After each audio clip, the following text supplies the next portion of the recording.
Lalu selanjutnya kita akan membahas tentang gimana cara menentukan titik didihnya berarti ya untuk suatu senyawa larutan yang dalamnya itu ada pelarut dan terlarutnya, di mana terlarutnya itu senyawa non volatil. Oke. Jadi untuk menentukan titik didih larutan ini kita harus kenalan dulu sama yang namanya KB atau tetapan ya, ini tuh konstan. Tetapan berarti nilainya tetap segitu. Tetapan untuk kenaikan titik didih. KB ini tuh menyatakan apa sih sebenarnya teh? KB ini adalah menyatakan banyaknya atau besarnya kenaikan titik didih,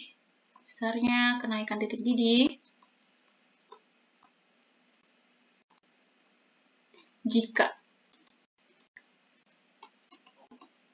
titik didih dulu ya, ini salah tulis. Oke. Jika sebesar 1 molal aja, 1 molal, tadi ya molal itu yang M kecil, molalitas. Jika 1 molal zat apa saja dilarutkan. Semisal ada yang namanya KB air, apa ya, maksudnya konstanta kenaikan titik didih, tapi ini untuk air. Nah, ini menandakan apa? Airnya itu sebagai apa ya? Airnya itu sebagai si pelarutnya ya, atau zat yang ya, atau senyawa yang ditambahkan senyawa lainnya. Jadi ya pelarut lah disebutnya. Nah, KB air katanya nilainya itu 0,51. Satuannya apa? Satuannya derajat Celcius per molal. Ini artinya apa? Kalau misalnya ini ada air, ya, air biasa, air gitu, terus dimasukkan zat atau senyawa lain yang sifatnya non volatil, inilah ya, sebanyak 1 molal, nah, itu si titik didih air misalnya yang awalnya 100 derajat, maka karena kedatangan 1 molal ini, lihat KB-nya ini 0,1, maka titik air setelah ini bukan lagi 100 derajat, tapi menjadi 100,51 derajat Celcius. Gitu. Naik jadi 100,51. Jadi KB itu yang menyatakan itu besarnya kenaikan titik didih itulah ketika ada 1 molal senyawa apapun dimasukkan ke dalam situ. Sekarang gimana kalau misalnya yang dimasukkan itu 2 molal misalnya? Ya berarti tinggal dikali ya si KB-nya ini. Jadi kenaikannya bukan lagi 100, titik didihnya bukan lagi 100, tapi 100 ditambah 2 dikali 2,51 ya. 0,51, maaf. Nah, jadinya 101,2 derajat Celcius titik didihnya. Naik tadinya 100 jadi segitu. Nah, itulah yang dinamakan sebagai tetapan kenaikan titik didih. Berarti udah di spoiler ya, untuk menentukan titik didih larutan. Itu berarti tadi kan ini kenaikannya ya, ini kenaikannya, berarti kalau misalnya diinin tuh, ini adalah kenaikannya, berarti delta TB yang kita maksud, dan ini adalah titik didihnya, TB-nya berarti ya. Nah, berarti untuk menentukan delta TB atau kenaikan titik didih, ya mudah aja, tinggal si KB-nya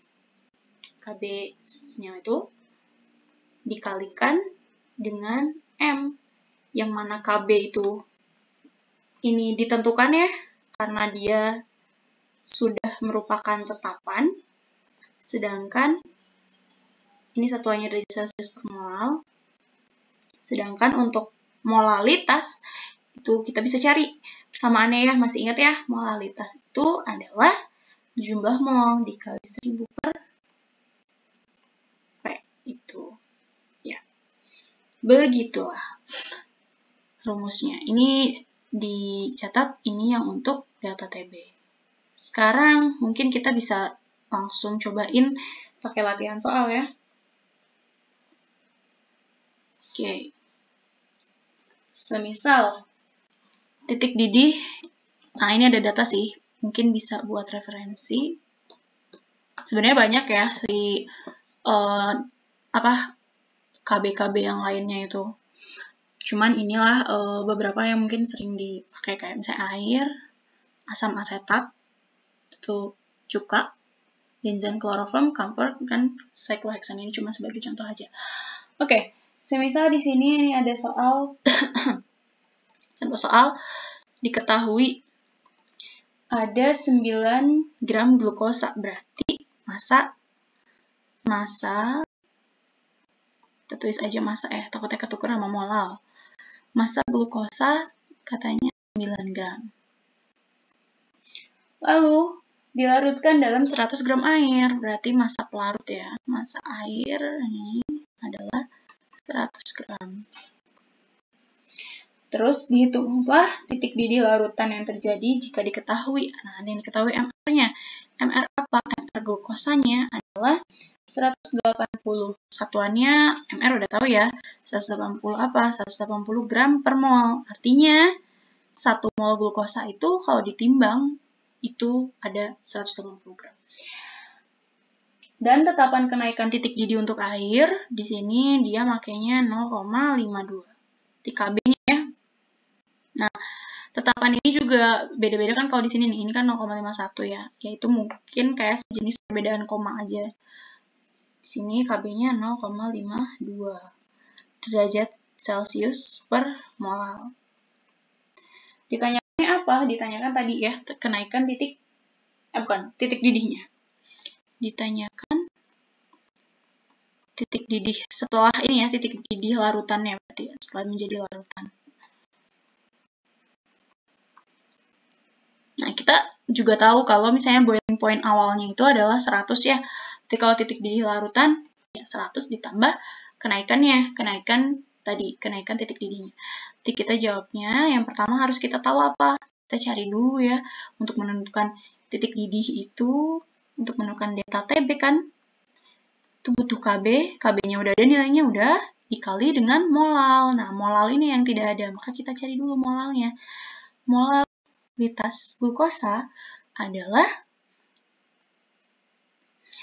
mol glukosa, berarti 9 gram dibagi 180, ya, ini gram per mr, lalu dibagi lagi dengan massa air. Massa airnya katanya 100 kan, tapi bisa langsung aja dikali 1000 per ya, 1000 per 100, berarti 1/20, ini 10, jadi 1/2, jadinya 0,5 molal.